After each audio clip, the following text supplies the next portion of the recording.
So recently I've been getting a decent amount of comments on how we get stabilized video, and the honest truth is for all of our 80%, 95% of our YouTube content, we don't use stabilizers. We do own a giant crane, but we save that for all our freelance work. So I'm going to bring you through a couple tips of how we get smooth video.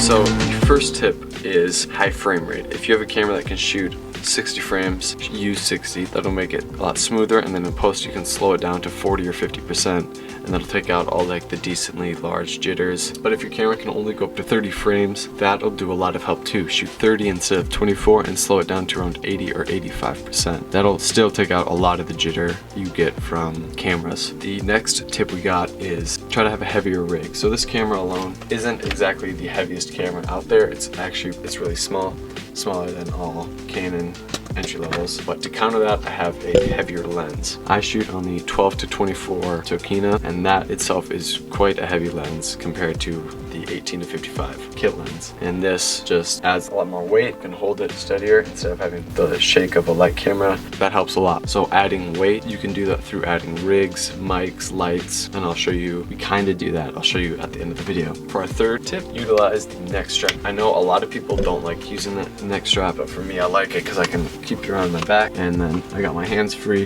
This is tight to my body. I just like having the neck strap handy for more things than just stable video. For stable video, you're just going to want to hold it as far out, keep the neck straps tight, and that will make a world of difference. Probably the second most useful tip in this video. Bet knees if you're walking, and that'll help a lot. You still might get some jitter. I'll explain how to get that out later. For our fourth tip, try to use image stabilized lenses. This lens particularly is not, that doesn't disable at all majorly. It's a wide lens, so that sort of counters it. But if possible, if you have an image stabilized lens, use it. My only image stabilized lens is the kit lens though, because my 50 isn't image stabilized and this isn't, and those are my two main lenses. But to counter not having image stabilized lens, you got warp stabilizer in post. So warp stabilizer is probably the most useful thing in these tips. So that is in your post. We use Final Cut. That's on the right side of the screen, and it says stabilization. You click that on, it'll stabilize the clip for you. Sometimes if the clip is super shaky, it'll add a really ugly jello. If that happens, try to cut out the shaky part and only use the not as much shaky, because that half a second of one super big jitter can ruin the whole clip. It'll add a really disgusting jello, make it look unnatural and just weird. Yeah, that's pretty much all for warp stabilizer.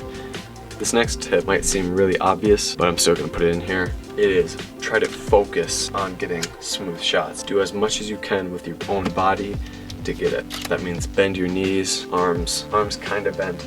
Keep the neck strap tight and just focus on getting it. Really smooth motions, really nice ones. Try your best to get stable footage, because warp stabilizer can only do so much, but if you focus on getting it smooth and add warp stabilizer on top of it, it'll just make it all the more better. When I'm shooting, I try to use the widest lens possible, and that is because if you're cropped in, I'm gonna hold the camera like moderately not steady, just like trying to like maybe add a little jitter. You can see a lot more jitter. See, now it's all wide, hardly see it.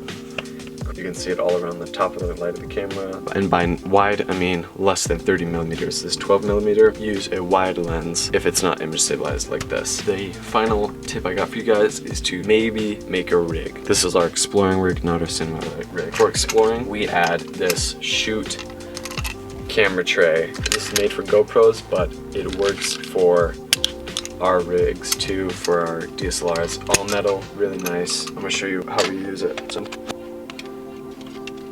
So this is our rig for exploring. We have the Comica CVM V30, the Shoot camera tray, Tokina 12 to 24, Nikon D3300, and the newer 76 bulb light panel, LED light panel from Newer. So this, paired along with the neck strap, adds a nice weight.